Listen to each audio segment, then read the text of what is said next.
पहले जरा हम आपको बता दें कि आपका जन्म बस्ती जिले के एक किसान परिवार में हुआ। मेहनत और लगन के दम पर आईएएस अधिकारी बने, लेकिन उपलब्धियां यहीं पर खत्म नहीं हो जाती।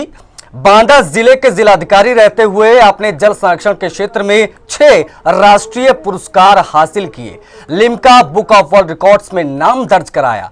स्वागत कीजिए senior IAS officer doctor Hira Lal का, जो हमारे साथ सीधा लाइव जुड़ रहे हैं। हीरा लाल जी, बहुत स्वागत है आपका हिंदी खबर पर। कैसे हैं आप? बढ़िया, ठीक हो। थैंक यू इस मुकाम पे लाने के लिए और यहाँ बात करने के लिए आपका स्वागत है। हीरा लाल जी, हम आपको मुकाम पे नहीं लाए, आपने अपने आप को इतना बड़ा बनाया है। आपने अपने बलबूते, अपने दम पर आपने इतिहास रचा है, कीर्तिमान स्थापित किया। और मुझे लगता है आप लाखों देश के युवाओं के लिए प्रेरणा है भाई। आपको देखकर ना जाने कितने लड़के आईएएस बने, इन क्षेत्रों में काम करें, आगे बढ़े। शुरुआत में करना चाहूंगा शुरुआत से। हीरा लाल जी, जरा अपने बारे में बताएं, उसके बाद हम किताबों पर आएंगे, आपकी चर्चा करेंगे बाकी चीजों की। जरा अपने बारे में बताएं, आप कैसे यहाँ तक पहुंचे, कैसी रही आपकी शुरुआती जर्नी? देखिए, मैं जनपद बस्ती का रहने वाला हूँ, उत्तर प्रदेश के जी। और मैं गांव का रहने वाला हूँ और मेरे गांव का नाम बागडी है। मेरा बचपन गांव में बीता है। मेरी मैंने प्राइमरी में पढ़ाई की है।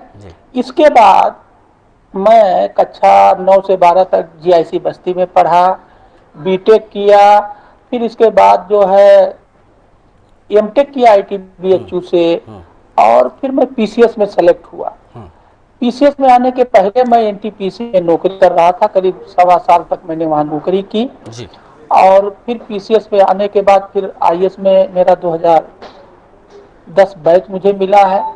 तो अभी तक की जो जर्नी है वो, जिसको मैं रेट करता हूँ, ठीक है, मैं उससे संतुष्ट हूँ और बढ़िया है।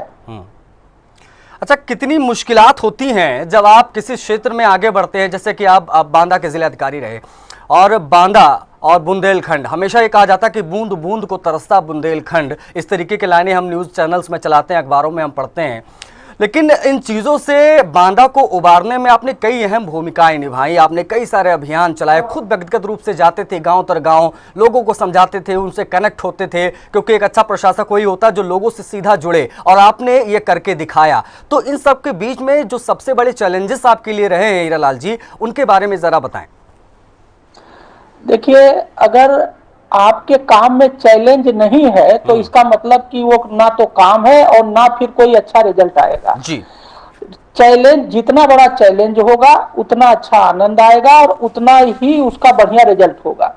तो देखिए, जो चैलेंजेज आते हैं, हर काम का अलग अलग चैलेंज होता है। जैसे अगर आप बांदा को लेकर के हम लोग बात करेंगे तो बांदा में सबसे बड़ी पानी समस्या की है जी। अगर मैं बांदा में जाने के पहले ही मुझे अगर बांदा के बारे में कोई भी समस्या पता था तो वो पानी की समस्या का ज्ञान था, क्योंकि मैं अखबारों में पढ़ता रहता था, टीवी पे न्यूज देखता रहता था। तो मैं यही से सोच के गया था कि अगर हम बांदा में एज ए कलेक्टर जा रहे हैं तो हमें पानी पे अच्छा काम करके और कुछ न कुछ उसका एक समाधान, एक नए तरीके से एक अच्छा समाधान देना चाहिए। तो जो मेरे सामने पहले लैंड ऑर्डर की समस्या आई वो पानी को लेकर के आई। एक नलकूप खराब हो गया था और वहां पे लोगों ने जाम कर दिया। तो मैंने अपने एसडीएम सदर को भेजा, तो उन्होंने जा करके वो जाम को खुलवाया। जब मुझे उन्होंने रिपोर्ट दी तो वो पानी को लेके था। और फिर मैंने इस पर रिसर्च शुरू किया तो लोगों ने बताया कि साहब, गर्मी में तो जिलाधिकारी को लोग चूड़ी भेंट करते हैं, जिलाधिकारी सो नहीं पाते हैं, पानी को लेकर के यहाँ बहुत समस्याएं होती हैं। फिर यहीं से कहानी शुरू होती है। और हमने क्या किया, पानी को लेकर के हमने पहले वहां समझने की कोशिश की कि पानी की समस्या कैसे हल हो सकती, तो इसको कौन समझाएगा। वहां के पत्रकारगणों से बात किया, वहां के बुजुर्ग लोगों से बात किया, वहां के जो रिसर्च करने वाले, वहां के जो एनजीओ, सबसे मैंने बात किया। और सबसे बात करने के बाद हमें वहां केवल एक ही चीज समझ में आया कि यहाँ पहले लोग पानी कुआं, तालाब, नदी से, जैसे कुआं से पानी पीते थे, तालाब और नदी से सिंचाई करते थे। लेकिन लोग धीरे धीरे कुआं, तालाब, नदी से लोगों ने रिश्ता तोड़ लिया और नलकूप और बॉटल के पानी से रिश्ता जोड़ लिया और उनके जीवन में पानी की समस्या आ गई। तो हमारा इस डायग्नोसिस से ये समझ में हमें आया कि अगर हम लोग फिर से नलकूप से अपना संबंध कम करें, तोड़ें, डाइवर्स करें, डाइवर्स लें, और जो हमारा पुराना रिश्ता कुआं तालाब नदी से है, अगर हम उसको पुनः जोड़ लें तो हमारी पानी की समस्या हल हो जाएगी। तो इसीलिए हम लोगों ने कुआं तालाब जियाओ अभियान चलाया कि जो कुएं तालाब वहां है उनको जिंदा करो, एक बात। और नदी, वहां 3 नदियां थी, बागे, यमुना और केन। इन तीनों नदियों को भी कैसे ठीक रखा जाए, कैसे इसमें गंदगी ना फैले, कैसे इसमें पानी का वाटर कंजर्वेशन हो, इस पर भी हम लोगों ने काम किया।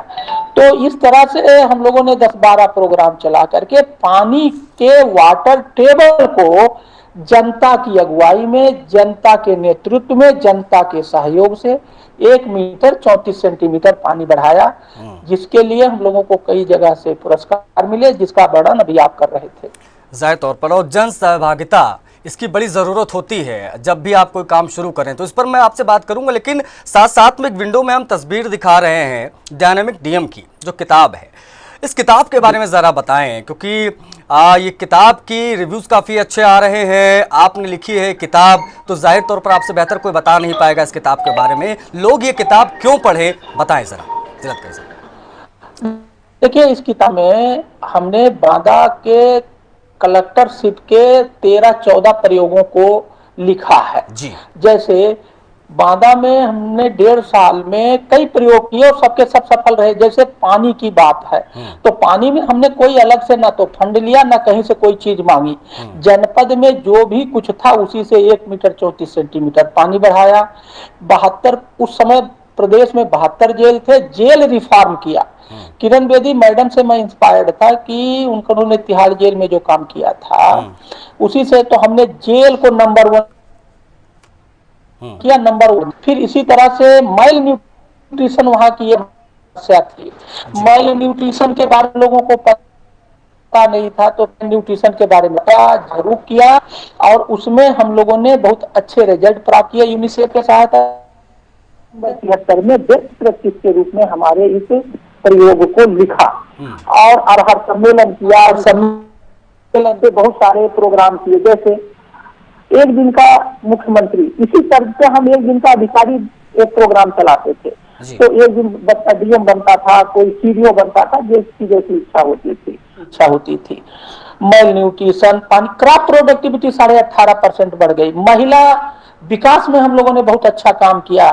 तो ये सब जो अच्छे रिजल्ट हैं, जिससे कि हर गांव में खुशहाली आई, समृद्धि आई, उसी सबको हमने लिखा है। क्योंकि देखिए, अगर हम इसको लिखते नहीं तो 2 साल बाद हम ही भूल जाते कि हमने क्या किया था, कैसे किया था। ये रिकॉर्ड बन गया है कि लोग, देखिए, जब हम कोई काम करने जाते हैं तो हम लोग 3 चीज को, भाई पैसा चाहिए, और एक सबसे बड़ी बात होती है हम नहीं कर पाएंगे, मतलब हारा हुआ मन, डिफिसिट सेट ऑफ माइंड। तो हम लोगों ने सबसे पहले तो लोगों के मन से ये निकाला कि देखिए, ये बांदा भले है और आपका मन हारा हुआ नहीं होना चाहिए, हम बांदा में सब कुछ कर सकते हैं। तो हमने जो ये परिवर्तन किया, उसके बाद जनता इसमें से जुड़ती गई और 20-22 प्रयोग किए, उसमें से हमने 13 प्रयोग जिसके अच्छे रिजल्ट थे इस किताब में लिखा है। हीरालाल जी, ये बेस्ट सेलर किताब है आपकी, और जैसा कि इसके बारे में आपने बताया, जाहिर तौर पर जो भी इस किताब को पढ़ेगा उसको काफ़ी बेहतर जानकारी बुंदेलखंड की भी मिलेगी, बांदा की भी मिलेगी, और एक जिलाधिकारी किस ज़िले में किस तरीके से काम करता है और उसके सामने क्या चुनौतियां आती है, उन चुनौतियों से कैसे पार पाता है, जन सहभागिता कैसे दर्ज कराता है, लोगों के बीच जाना, ये सारी चीज़ें समझ में आती हैं। लेकिन अगर मैं आपसे पूछूँ, ये किताब इस वक्त कहाँ कहाँ किस किस प्लेटफॉर्म पर उपलब्ध है? जैसे मैं अगर खरीदना चाहूँ इस किताब को, मैं पढ़ना चाहूँ इस किताब को, मैं किसी को इस किताब के बारे में बताना चाहूं, तो मैं क्या बताऊं, कहां पे उपलब्ध है? देखिए, मैं आपको बताऊं, ये किताब ऑनलाइन उपलब्ध है, फ्लिपकार्ट पे, अमेजॉन पे। एक बात, इसका किंडल इलेक्ट्रॉनिक फॉर्म भी उपलब्ध है जी। और प्रकाशक श्री पीयूष अग्रवाल साहब, ये प्रभात ने छापा है। प्रभात टॉप 5 हिंदी प्रकाशक है, बहुत बढ़िया इनका नेटवर्क है। जितने भी इंडिया में बुक सेलर है, उनके सारा नेटवर्क इनके पास है। तो जितने भी बुक सेलर हैं सबको पता है। लेकिन मैंने ये महसूस किया, ये मैंने पहली किताब लिखी है, और मैंने जो महसूस किया कि अब लोग ऑफलाइन से ज्यादा ऑनलाइन पे ज्यादा विश्वास करते हैं। तो अमेजॉन और आपका फ्लिपकार्ट पे ये उपलब्ध है। लोग खूब खरीद रहे हैं, ऑनलाइन ही मैक्सिमम खरीद रहे हैं। बड़ी चीज़ है। और बड़ी चीज़ एक ये भी है हीरालाल जी की जब बात होती है कि भाई आप जिलाधिकारी एक ज़िले के रहे, उस बीच में आप वहाँ पर गए, आपने काम किया, उस तमाम चीज़ों को आपने एक किताब के माध्यम से समेटने की कोशिश की है। इन पन्नों को पढ़कर आदमी व्यक्ति समझ सकता है कि क्या संघर्ष रहा होगा। लेकिन आप बस्ती ज़िले से आते हैं, आपका ही बगल का ज़िला सिद्धार्थनगर, वहाँ का मैं रहने वाला हूँ। चूँकि मुझे बेहतर तरीके से पता है कि वो कितना पिछड़ा ज़िला एक समय पर रहा है, किस तरीके से वहाँ बिजली की समस्याएँ होती हैं, किस तरीके की बाकी चुनौतियाँ वहाँ पर होती हैं। तो मैं आपसे जानना चाहूंगा कि प्रेरणा आपको कहां से मिली कि भाई मुझे यहां तक का सफर तय करना है। एक प्राइमरी स्कूल में पढ़ने वाला बच्चा, मिड डे मील का खाना खाने वाला बच्चा यहां तक कैसे आ सकता है? वो प्रेरणा कहां से मिली आपको? सबसे पहले तो ये बता दीजिए। देखिए ऐसा है, बचपने में जब मैं अपने गांव से प्राइमरी में पढ़ने जाता था तो मेरे पिताजी किसान थे। हमारा पैतृक पेशा किसानी का है। मेरे पिताजी वेटनरी कंपाउंडर थे, पशु चिकित्सालय में फार्मासिस्ट थे। तो हमारे फादर को ये पता था कि आईएएस क्या होता है और आईएएस का रुतबा क्या होता है, आईएएस का पावर क्या होता है।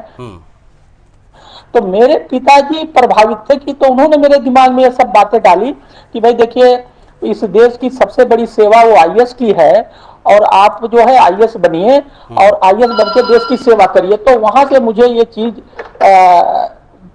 मिली। मेरे इसका क्रेडिट मेरे फादर को जाता है। मेरे फादर ने मुझे इंस्पायर्ड किया, मोटिवेट किया। बड़ी चीज़ है। और देखिए, आपने अपने फादर को पूरा श्रेय दिया और जाहिर तौर पर उन्होंने आपको एक दिशा दिखाई, लेकिन उस दिशा तक पहुंचने में, उस आप गंतव्य स्थान तक पहुंचने में आपने जो मेहनत की, आप इलाहाबाद भी गए, आपने एक इंजीनियर की नौकरी भी की। मैं थोड़ा पीछे लेकर जाऊं, 90s के दौर में लेकर जाऊं, तो उस समय का अपना कार्यकाल को आप बताइए कि उस समय चैलेंजेस क्या रहे आपके पास, क्योंकि आपने कई सारे क्षेत्रों में काम किया, कई सारे शहरों में आप गए, काफ़ी ज़्यादा आपने अनुभव यहाँ पर हासिल किया। उसके बाद में आप 2010 बैच के आईएएस अफसर बनते हैं, उसके बाद आपने तमाम कीर्तिमान स्थापित किए। लेकिन इसके पीछे पन्ने को अगर हम पलटें तो वहां पर क्या चीजें रहीं, जरा उसके बारे में बताएं। देखिए, पीछे जो बात आप कह रहे हैं कि अगर हम पीछे जाके देखें तो पहले चीजें डिफिकल्ट थी जी। जैसे मान लीजिए आईएएस की तैयारी की ही बात करिए तो उस समय कोई भी कंपटीशन की तैयारी आसान नहीं हुआ करता था। बिल्कुल। और आज के डेट में अगर देखा जाए तो मैं तो कहता हूं कि अगर आज के डेट में कोई प्रशासनिक सेवा की आईएएस पीसीएस या किसी भी विधा की, इंजीनियरिंग की, लॉ की, डॉक्टर की, किसी चीज की अगर वो तैयारी करना चाहे तो बहुत आसान है। मतलब आपको ऑनलाइन इतना ज्यादा मटेरियल उपलब्ध है कि आप जो है अगर तरीके से, सिस्टमेटिक तरीके से तैयारी करें तो आप अपने घर से भी तैयारी कर सकते हैं। और ऐसा बहुत सारे गरीब लोगों ने घर से तैयारी करके आईएएस में टॉप किए हैं। वो लोग अपने इंटरव्यू में बताते हैं। तो चीजें काफी बदली हैं। और देखिए, पहले कोई गाइड करने वाला, आप चाहे कंपटीशन की बात ले लीजिए, चाहे पढ़ाई की बात ले लीजिए, चाहे खेती की बात ले लीजिए, कोई आपको गाइड करने वाला नहीं था।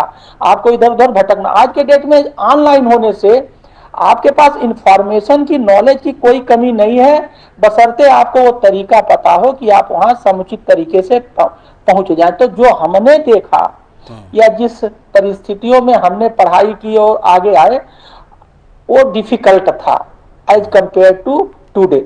मतलब मेरा यही अनुभव है। बड़ी चीज़ है आपने जो चीज़ बताई कि संसाधन, क्योंकि आजकल हम देखते हैं तो हम सामान्य लाइफ में लोगों से बातचीत करते हुए पता चलता है कि भाई मैं यूपीएससी की तैयारी कर रहा हूँ, मैं सीजीएल की तैयारी कर रहा हूँ, मैं इसकी तैयारी कर रहा हूँ, मैं उसकी तैयारी कर रहा हूँ। लोग करते हैं, लेकिन पहले अवेयरनेस नहीं थी।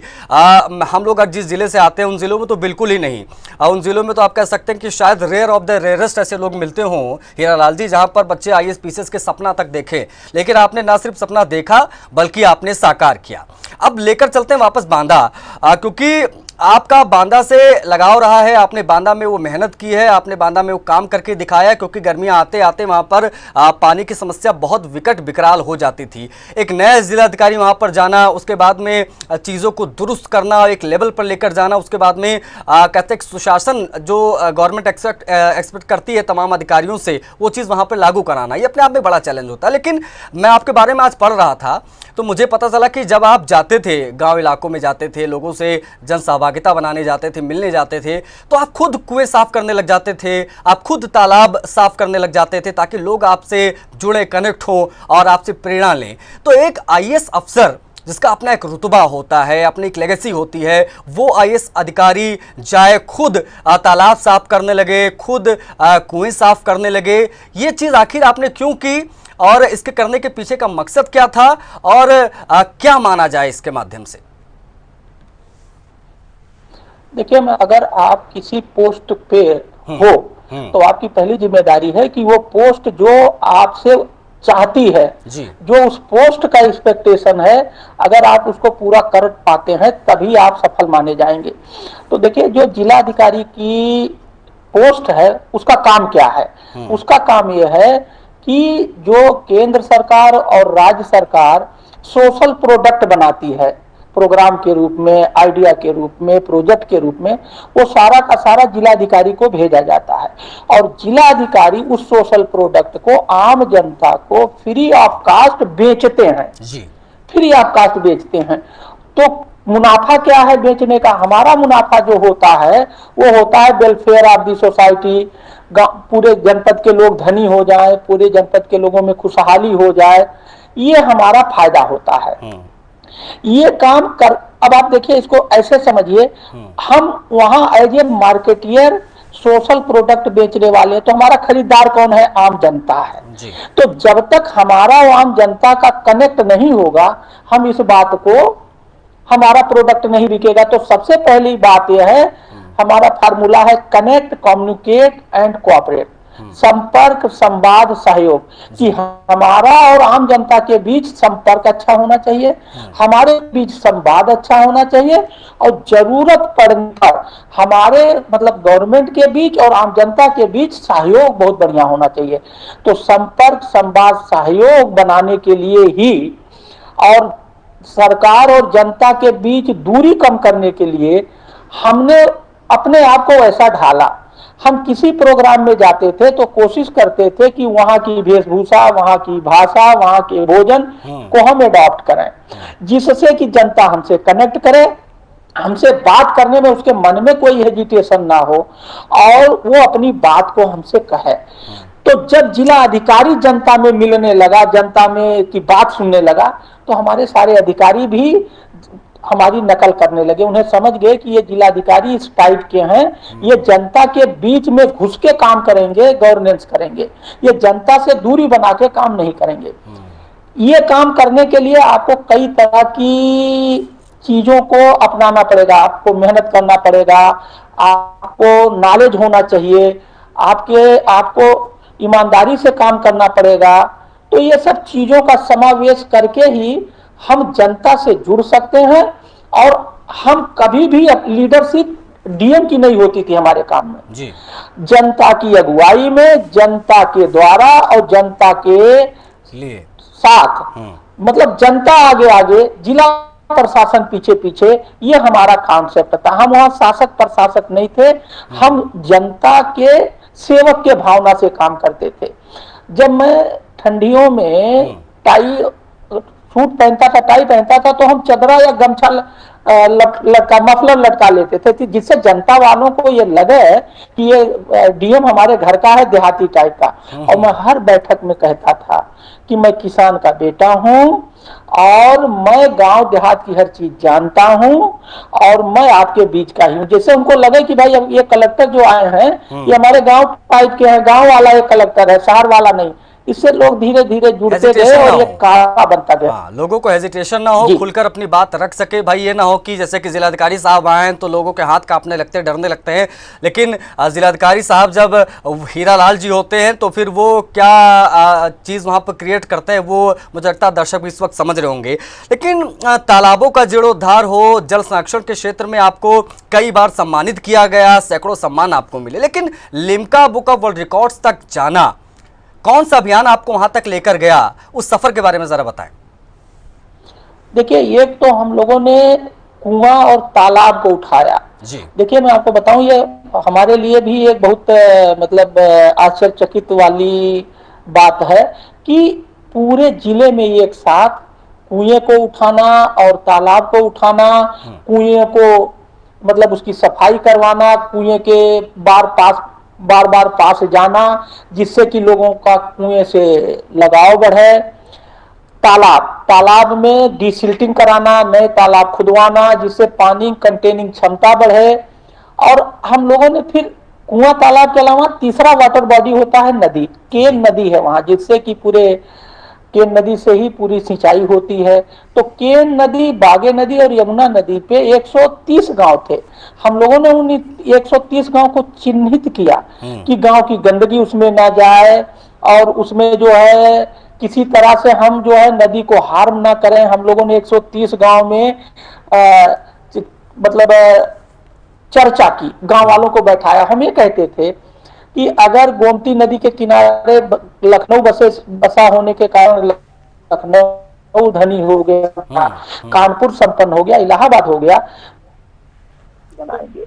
तो हम लोग साल भर कोई ना कोई प्रोग्राम करते रहे। रेन वाटर हार्वेस्टिंग किए, खंती खुदवाए, जलारती कराए, कुआं पूजन कराए।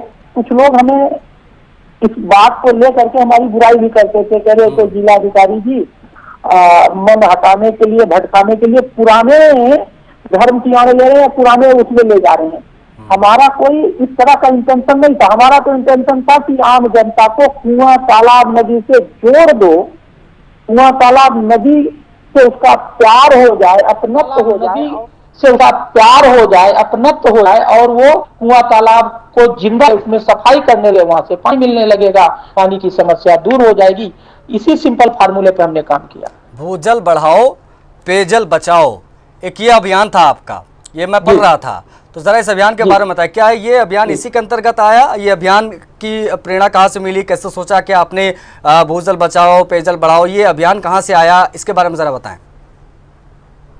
देखिए, मैं आपको सही बात बताऊं, मैं कोई वाटर का ना तो एक्सपर्ट हूं, ना वाटर के बारे में मुझे बहुत जानकारी है। तो मेरी एक आदत है, हम पीपीपी मॉडल काम करते हैं वहां। देखिए, अब जब हम कोई काम करते हैं तो ये नहीं कि सरकारी तंत्र अलग काम करे और प्राइवेट तंत्र अलग काम करे, हम दोनों को एक टेबल पे लाते हैं। तो वाटर एड इंटरनेशनल ऑर्गेनाइजेशन है, उसको हमने अपना पार्टनर बनाया, और वहां वाटर पे काम करने वाले जितने एक्सपर्ट हैं उनको हमने पार्टनर बनाया, वहां लोकल जितने एनजीओ हैं उनको पार्टनर बनाया, जितने बड़े बड़े इस फील्ड में काम करने वाले प्रोफेसर हैं उनको पार्टनर बनाया। ये हुआ। और मैं आपको बताऊं, जो वहां के लोकल लोग हैं, जो अनपढ़ भी हैं, देखने में कहेंगे तो देहाती है, दिमाग और वहां का लोकल जो जानकारी है वो उसमें पीएचडी है। तो मैंने सबको टेबल पे बैठाया। जैसे मैं आपको बताऊं, एक जखनी गांव है, वो जल ग्राम जखनी के नाम से, वहां उमा शंकर पांडे जी हैं, उनका बड़ा फेमस काम है पानी का। हमने उनको जोड़ा। वहां ये तालाब पे काम करने वाले एक्सपर्ट थे, उनका बड़ा नाम था, मैंने उनको जोड़ा। इस तरह से पूरी, मतलब देखिए, हमने सबको साथ लिया और सबका साथ लिया और सबके सामंजस्य से, सबके सहयोग से, सबका नॉलेज इकट्ठा किया कि क्या करने से क्या फायदा होगा। और इस तरह से पूरी कवायद करके और धीरे धीरे स्टेप में काम करते गए, और धीरे धीरे पानी, बरसाती पानी धरती में जाता गया और वाटर टेबल आता गया, ऊपर आया। अब हम इंटरव्यू के आखिरी हिस्से में हैं हीरालाल जी, तो मैं समझना चाहूँगा कि इस वक्त करंट में, मौजूदा वक्त में आपकी क्या जिम्मेदारियां हैं, पहली चीज़। दूसरी चीज़ कि आने वाले समय में आप क्या अलग करने जा रहे हैं, क्योंकि ये किताब तो हम देख रहे हैं इस वक्त और तमाम दर्शक भी इसको देख रहे हैं, जाहिर तौर पर बेस्टसेलर किताब है, लोग पढ़ेंगे, खरीदेंगे, समझेंगे और जानेंगे पूरी जर्नी आपकी। बट द पॉइंट इज़ कि अब इसके आगे क्या प्रोजेक्ट्स आपके हैं आने वाले समय में? देखिए, मैं आपको बताऊं कि हर व्यक्ति की कोई न कोई हॉबी होती है। जैसे कोई क्रिकेट खेलने में हॉबी होती है, किसी का गाना गाने में हॉबी होता है, किसी का पुस्तक लिखने में हॉबी होता है। तो मैंने अभी रिसेंटली 2020 अप्रैल में पीएचडी पूरा किया और मैं डीलिट कर रहा हूं। और डीलिट का टॉपिक जो है वो मॉडल गांव। हम एक मॉडल गांव प्रोजेक्ट से एसोसिएटेड हैं, हम उसके ऑनरेरी मेंटर हैं। इसको एक मुनीष गंगवार जी, नाबार्ड के रिटायर्ड सीजीएम है, वो चलाते हैं। उसका जो एक्शन एंड एक्टिविटी है कि गांव को कैसे मॉडल गांव बनाया जाए, कैसे गांव में संपन्नता, खुशहाली लाया जाए, ये सब वो जो हमने वहाँ प्रयोग किए जिससे बांदा का पानी बढ़ा, क्रॉप प्रोडक्टिविटी बढ़ी, लोगों में खुशहाली आई, इनकम बढ़ा, उसी को ऑर्गेनाइज्ड वे में मॉडल गांव के नाम से ये प्रोजेक्ट श्री मुनीष जी चला रहे हैं। उसमें वही बांदा के सारे एक्शन एंड एक्टिविटीज हैं और इसमें हम लोग टेक्नोलॉजी का सहारा ले रहे हैं और SBCC कर रहे हैं, सोशल बिहेवियरल चेंज कम्युनिकेशन। तो मॉडल गांव का जो प्रोजेक्ट है इस किताब में चैप्टर नंबर 4 वही है और ये पिछले हम लोग जनवरी 21 से कर रहे हैं। काफी पॉपुलर हुआ है, बहुत सारे प्रधान, बहुत सारे अच्छा काम करने वाले लोग हम लोगों से जुड़े हुए हैं। हम उनकी समस्याएं सुनते हैं, उनके समस्याओं को दूर करते हैं और अपनी ट्रिक्स और टेक्निक्स बताते हैं। हमारा ट्रिक्स और टेक्निक्स क्या है, हम चाहते हैं कि जनता आगे आए, जनता का इंगेजमेंट, जनता का इन्वॉल्वमेंट बढ़े, जनता ओनरशिप ले और उसके रास्ते में जब वो काम करने लगेगी, इन्वॉल्व होके, इंगेज होकर के, लीडरशिप दे करके, ओनरशिप ले करके, तो उसके रास्ते में जो दिक्कत आएगी उसको हम लोग एक्सपर्ट से जोड़ करके दूर कराते हैं, जिससे ना वो हताश हो और ना निराश हो, आगे बढ़ता जाए और गांव का विकास होने लगे। चलिए, बहुत शुक्रिया आपका वक्त निकालने के लिए, हमसे जुड़ने के लिए। IAS ऑफिसर डॉक्टर हीरालाल जी जुड़े हुए थे हमारे साथ, बहुत बहुत शुक्रिया आपका वक्त देने के लिए। तो बड़ी चीज़ ये देखिए, एक जिलाधिकारी का काम क्या होता है, किस तरीके से समन्वय स्थापित करना होता है। वो इस क्षेत्र में तमाम काम के, विशेष तौर पर बांदा जिले के जिलाधिकारी रहते हुए उन्होंने काम किए। डायनामिक डीएम की एक किताब लिखी, उस किताब के बारे में भी आप जानना चाहें, समझना चाहें तो उस किताब को आप ऑनलाइन ऑर्डर करके उस किताब को पढ़ सकते हैं। इस खास बातचीत में आज के लिए बस इतना ही। नमस्कार।